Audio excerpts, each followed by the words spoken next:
Pe scurt, copiii au resimțit pandemia în funcție de cum au simțit-o părinții lor, în sensul în care o oglindă ei sunt o oglindă, părinților. pentru că un copil mic în mică măsură înțelege ceva dintr-o știre sau dintr-un fenomen cu care se confruntă un glob întreg, dar dacă eu o văd pe mama îngrijorată, eu ca și copil voi trage concluzia că situația aceea este dificilă. Da? Deci în funcție de cât de în control cu propriul stres, cu propria dificultate au fost părinții și au reușit să transmită copiilor mesaje de securitate, mesaje care, atenție, nu trebuie să fi fost unele de tip minciună, totul este bine, nimic nu se întâmplă. Da? E foarte important să le transmitem copiilor adevărul, dar în cuvinte pe care ei să le înțeleagă și având tot timpul la pachet și mesajul de rezolvare, de soluție.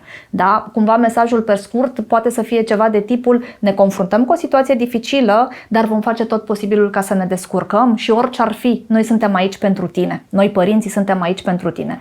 Deci dacă un părinte a rămas cu echilibru emoțional în această perioadă, cu siguranță și copilul a avut un filtru foarte bun care l-a ajutat să rămână în siguranță din punct de vedere emoțional în această perioadă.